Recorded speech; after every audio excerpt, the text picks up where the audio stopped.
Welcome to the AK Podcast, where we explore science and nutrition behind livestock care and management with the best and the brightest in the business. I'm your host, Chris Radke, part of the sales department here at Agri-King, and with me today is the Director of Field Services and a member of the sales management team, Mr. Mike Donaldson. Mike, how you doing, buddy? Very well, sir. Very well. How's everything going in your world, Chris? Pretty good, pretty good. When this gets dropped, it'll be after Christmas, so my kids will be coming down from that sugar high probably, so. No, I try to avoid that. I don't need any more sugar. Good. Mike, who are we with? Who's with us today, and what are we talking about? Well, as one of the leading companies in livestock nutrition, Agri-King has always paid attention to all aspects of livestock nutritional needs. And as Chris mentioned, this is being recorded the week before Christmas. And through a lot of the Midwest, a lot of the country, right now, when it comes to the topic of water, the number one thought is probably, I hope it's not frozen, or I hope it didn't break any pipes when it did freeze. And sometimes that's all the more attention water really gets. And in my own head, I kind of termed this whole podcast Water, the Forgotten Feed, because it does play an extremely important role. Way back in the dark days, 40-some years ago when I was in college, one of my professors said he had $5, which was a lot of money then. He had $5 for whoever could say what the most important nutrient, what the most important feed for an animal was. And different people said energy and protein. And after the room had sort of run itself out of ideas, he smiled and said, well, it's not exactly a feed or a nutrient, but the answer is water. So I've always thought it was worth paying some attention to. Today we have Dr. Dave Jones. He's the head of our nutrition department of Agri-King. He's going to talk a little bit about aspects of water and also some of the unique ways Agri-King looks at a farm's water. Dr. Jones, do you want to maybe give people a little bit of your background and we'll get going? Sure. Well, I'm Canadian born. I did my bachelor's degree at the University of Guelph in animal nutrition. Through that, I found an interest in ruminants, so I pursued my master's at West Virginia University under Will Hoover in dairy nutrition, and I moved on to Ohio State, worked under Bill Weiss to continue working dairy nutrition, and joined Agri-King right at graduation, and I've been here ever since. Great. Well, like I said, we kind of calling this Water the Forgotten Feed. What do you think leads to water being so often overlooked when we're troubleshooting issues of production or health on a dairy farm, or a beef farm for that matter? Yeah, I actually think the answer is quite simple. Water, it's out with the animals. It delivers itself. We don't formulate it. It's not on our rations. So essentially, it's out of sight, out of mind. So we forget about it when we're troubleshooting situations because it's not front and center. I think it's that easy. It's not managed. Okay, that makes good sense. Just to maybe bring some things into focus, how much water does a high-producing dairy cow need to drink a day? It's going to range. So it's going to vary between 30 and 50 gallons. That depends on production level because water drives milk production and temperature. They're hopefully going to drink more in the summertime when it's hot. Okay. So 30 to 50 gallons is pretty good. I'm sure there's an odd exception to that will drink more, and that's okay. Any idea what a steer drinks? Yeah, 1,000-pound steers, probably 15 to 25 gallons. I think temperature would be a big driving factor there for the higher intakes. So half a dairy cow. What are some of the maybe mundane day-to-day things, aspects of water management that a farm should be paying attention to? Number one for me is cleanliness of the water. And that's got a couple aspects. They need to know the water quality going in.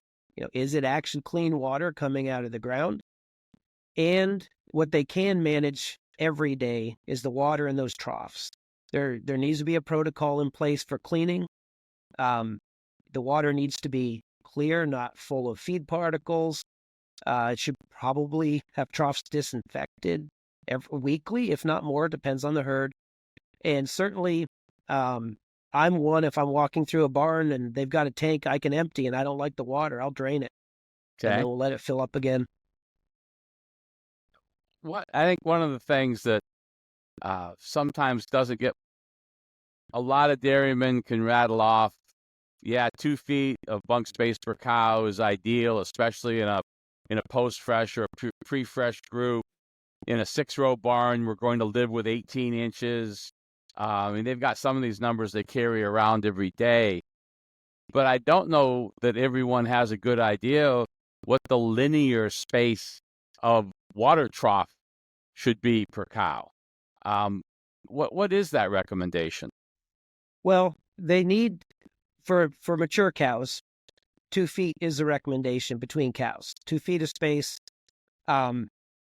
Heifers, smaller cows, maybe a Jersey, 18 inches would do. It is recommended that there's enough water space so that every cow in a pen can drink. Now, we all know they don't all drink at the same time, but no cow should have to fight for water when it wants it. And it should be at multiple locations, at least 2 locations in the pen, because some pens are big. If the bigger it is, the more locations it should be at, because you cannot have enough water. So you were saying, so the 2 feet, that's at the feed bunk, not the water trough, right? No, that's the water trough. That's at the water trough. Yes. Now, I know it's different because a feed bunk's the whole run of the pen, and water is not. But you'll have often more cows lining up to feed at one time than drink. Okay. They just need to, they can drink about 1 gallon a minute. So figure 30 minutes a day, give or take, to consume their daily water consumption. There has to be enough water space so every cow can get that 30 minutes plus in, and it's going to happen at different times. After milking, cows coming out are going to drink, others are waiting, they're not drinking. So it's still the width at the trough is the same as what you hear at a feed bunk. Okay. They just drink at different times. Now, you see a lot of people make a real effort to run their plate cooling water back out. What's a cow's affinity for warmer water, and is that more common during the cold times of year? Yeah, I can relate to a cow on this level because I personally don't like cold water. I like it warmer. The plate cooler water has been warmed because it's taken the heat from the cooling system in the parlor, and the rumen has a temperature that needs to be maintained. Cold water lowers that temperature, it can shock the rumen. So I think the warmer water is preferred by the cow because it doesn't change that rumen temperature. So there is merit to doing that. In the wintertime, it makes some sense because it just keeps the animal warmer in colder temperatures. Personally, I tend to relate to that. Warmer water is easier to drink than cold water. I also notice when I'm on farms, a lot of people, besides having, especially, engineered into their barn where the crossover alleys, the end of alleys where they put in drinkers, they'll take steps to have water available relatively quickly after cows come out of the milking parlor. What's the reason behind that? Yes, I think this is a great question because in this day and age, when they're designing robot barns, they need to pay attention to this concept. Cows have gone in and they've milked. Milk is a excretion point for water. You've taken a lot of water out of their system. Maybe they've been standing waiting to be milked for a little bit. They're going to want to start to replenish the water. So it's really good when they come out of the parlor to have water first, get the drink they want, then go and eat some feed because now there's water back in the rumen. It's a wet environment in there. They can eat the feed they want, and then they lay down. And laying down is where they actually make the milk. So it's replenishing what we just took out of her. So going back sort of that idea you said, there's an entire bunk length of feed, but you'd like to get them a good drink first. So having some extra availability of water, when you consider that they've got maybe hundreds of feet of bunk space, being sure that they can get to a smaller amount of water as quickly as possible and enough locations becomes an important consideration. Yes, and something outside the parlor is good. With the robot facilities, I like water right at the exit point of the robots. They can Okay.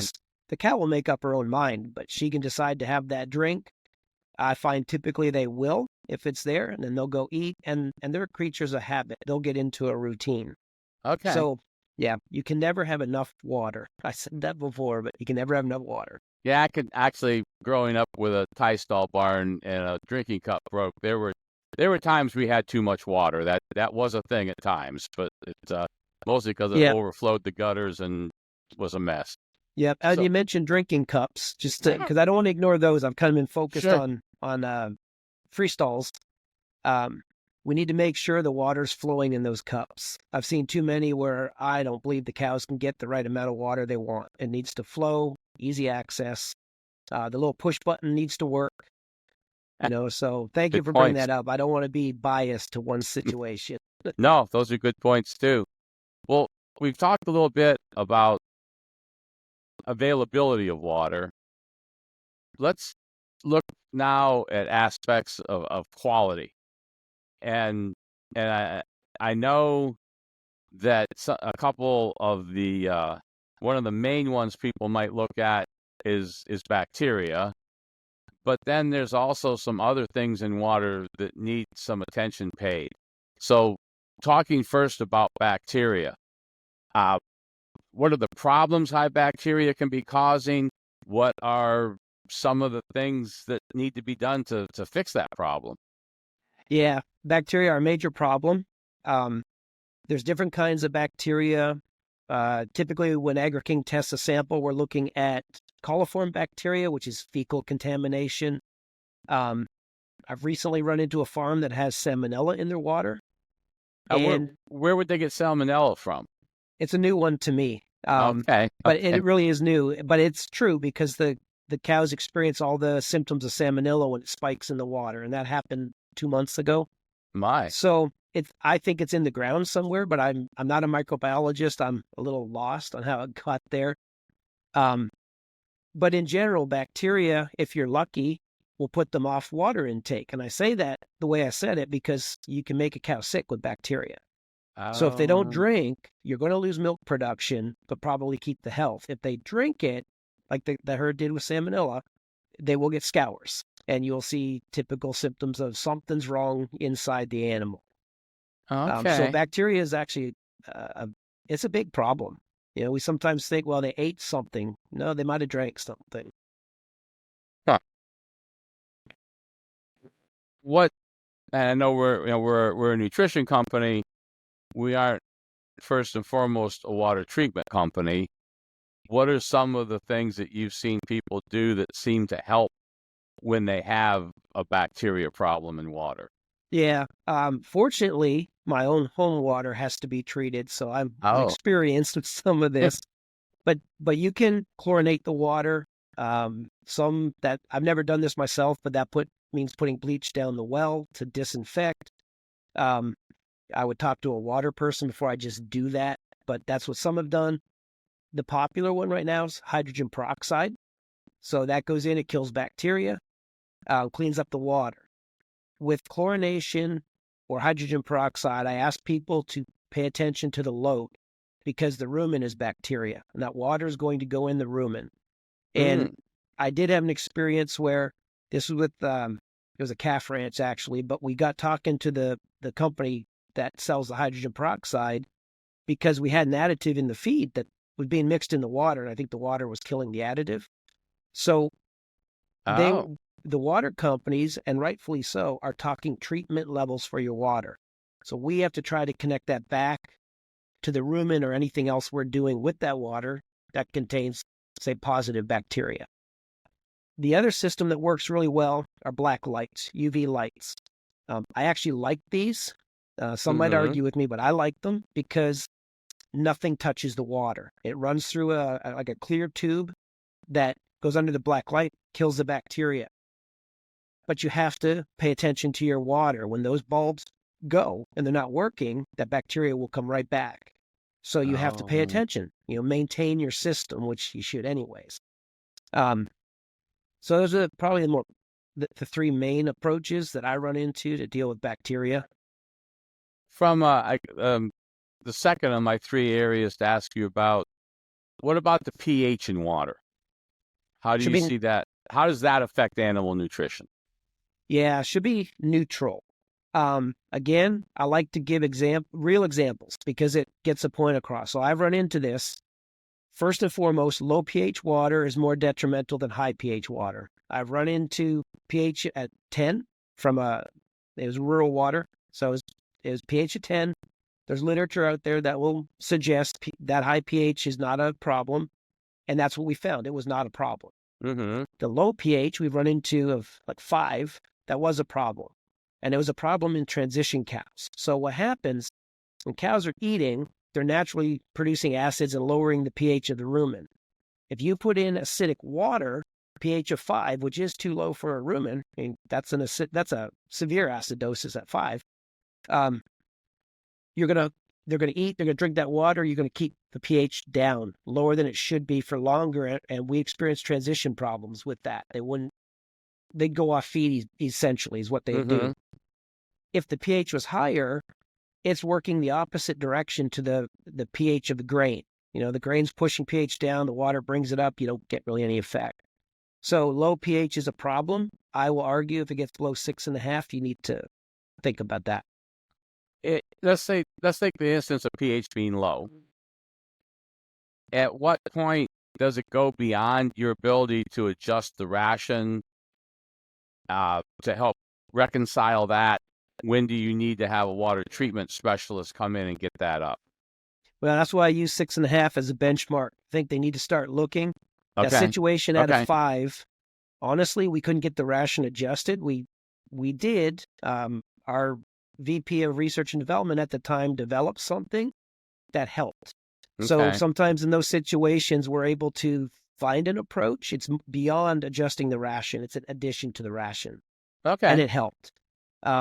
But really, if that pH is low, get someone in, look at it, get the pH up. That's what we need to do. Okay.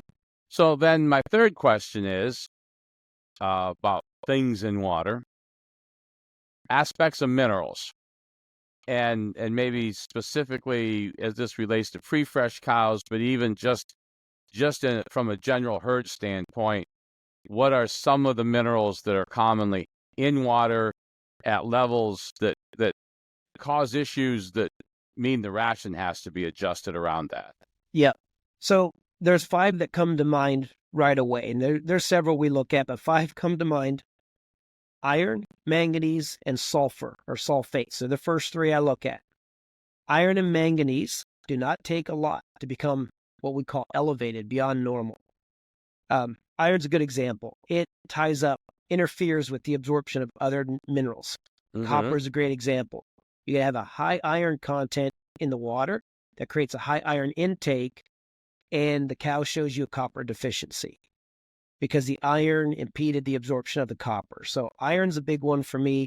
Manganese does similar things, so I've watched that one really close. They also have a metallic taste, right? So it can affect intake. Sulfates is a little different, and we do have some farms with high sulfate water. If we think of this affects the beef industry too. Diseases like polio, which are thiamine deficiencies. In the rumen, there can be what's called thiaminase produced that destroys thiamine. You get polio. High sulfur water can initiate that process, and we have lots of issues with it. So when those things are happening, we've got to pull, for example, sulfur out of the diet. That's the only thing we can do, and sometimes it's not enough. Okay. So, some negative effects there. So those are the 3 big ones, but I look at sodium and chloride as well. I rarely have an issue with these, to be honest with you, but in our part of the world where we treat the roads with road salt, you can get, I think they're using calcium chloride, you can get chloride leached into some shallower wells, and it'll spike the chloride in your water. Okay. And we need to watch that because we're going to have to adjust the diet around it. Now, is that especially an issue in a pre-fresh diet more than a lactating cow diet? I'd say both because but I get your point. It's an anion, so it's going to start to lower your dietary cation anion difference, which for those familiar with pre-fresh diets, when we do that, we're trying to acidify a cow's blood. We don't want to do that with the lactating cow. So in some ways, I could argue it's more detrimental to the lactating cow if we don't adjust for it. But it can be detrimental to the pre-fresh cow if we're already adjusting for a high chloride, low DCAD diet, and we haven't paid attention to our water. Well, I know at Agri-King, for being a feed company, we do spend a lot of time. We actually have our lab set up to be able to do water testing. What's a rough protocol that we want to have our people doing when they take water samples? And then, maybe go into just the littlest detail, how that affects you and the other nutritionists as you're consulting on a farm. Yeah. So are you talking how to take the water sample or the procedure for how many waters a year do you take and that sort of thing? Probably both. But I think especially the idea, on one hand, if you take it out of the parlor, what if that's not the water the cows drank? Yep. If you dip it out of a feed trough, is it going to give you a bad bacteria number? Or how do you get? What would you tell me to do to get a good, consistent sample that will mean something? Okay, so let's break it down. Forget problems for a moment. Routinely, should probably test the water at least once a year. And I'm going to argue twice, summer and winter, because the water tables can change a little bit. So that's minimum. When you take the water sample for routine testing, a lot of people forget to run the water for a few minutes and flame or heat up the nozzle that the water is coming out of to sterilize it. It's like, so you get an accurate sample of what's in the well, for example, not what's in the pipe and not what's contaminating the nozzle. Now, if we're troubleshooting, this is different. We may need to take water from the trough. It will have bacteria in it. Cows are drinking out of it. It's going to have bacteria, so it's going to be high. Mm-hmm. But we may be wanting to compare that back to the water source that's leading into the trough. And then we can find out which line is bringing the water into the trough and take a proper sample of that so we can see the quality of the water before the cows have access to it, and maybe look at what's happening to it when it's there in the trough. And we can start to troubleshoot some concepts, whatever we think is happening. Good. Well, to bring us to a close, what are your final thoughts? What would be your one or two things to advise? And I don't mean someone who's having trouble necessarily, but to give a farm advice. What are the two or three things that you'd want them to pay attention to when it comes to the water their animals drink? Yeah. First and foremost, to go with the title of your podcast, don't forget about the water. Every time you have a problem, it needs to be part of your thought process. Make sure it's clean. Just check it. And if everything looks okay, don't assume it's not the water. And I'm going to give you a real brief story again, but this one caught me by surprise. It's never happened to me again. It probably will never happen to me again. But we had a herd that was only drinking 15 gallons of water. They wouldn't drink water. Couldn't figure it out. The water tested okay. So what we did, our lab is looking at nutritional type stuff. We're not a full-blown water lab. We didn't assume the water was not the problem, even though we couldn't find it. We did have the water sent to a proper water lab, and we tested for everything. Because they'll ask you, what do you want to look for? I didn't know what I was looking for. Everything. The only thing that showed up in that test that was out of specs was boron. I don't know anything about where boron should be in the water or what it does to an animal, but it was the only thing. So what we found, their well was a 50-foot well. So I think it was getting boron leached in off the alfalfa fields. Okay. We dug it to a 300-foot well. No more problems. The cows went up 15 gallons of water and 20 pounds of milk fast. They started to drink. The reason I think it was the boron, and this is where you got to pay attention to everything, the producer was having some health issues. and his physicians couldn't figure it out. Oh, he himself was having He himself, because he was drinking the water. Okay. When we found the boron, they were able to get him some binders, whatever they do for people. And honestly, I found one paragraph in the literature about the symptoms of boron toxicity on people, and it matched his symptoms. I learned nothing about what it would do for the cows. I found what I could and ran with it, and the problem went away. So my point with that is, don't give up if you haven't tested everything. Pesticides, whatever. We found boron. And it didn't happen overnight. It took time. It was hard, but we found something. That's interesting. Well, Dr. Jones, thank you so much. This has been very informative. Chris, what did we learn today? I learned a couple things. One of them is just to pay attention to the simple things of water, which we kind of forget about. Also, that Dr. Jones and Rumens like their water warmed up. Hey, if you like what you heard, hit us up on any of our socials at Agri-King. And if you have any thoughts or things you'd like us to discuss or questions, you can email us at podcast@agriking.com. Thank you, Dr. Jones. Thank you, Mike, and have a wonderful day. Thank you, Chris. Thank you, Dr. Jones. Thank you, Chris and Mike. It was a pleasure. Hey, everyone. Chris Radke here again. I just want to jump in with a little clarification on something on the AK podcast on water that you just hopefully enjoyed. When Dr. Jones referred to having 2 feet of space at the water trough, he was specifically talking about the space a mature cow takes up as she's drinking. But when you're planning space or analyzing your current space, Penn State Extension recommends having 2 to 4 inches of perimeter space per cow.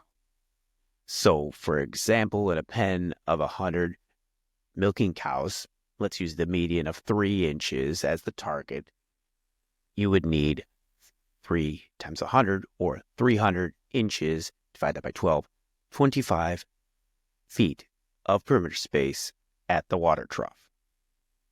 All right, let's continue to grow. Let's continue to learn. Thank you so much for joining us again.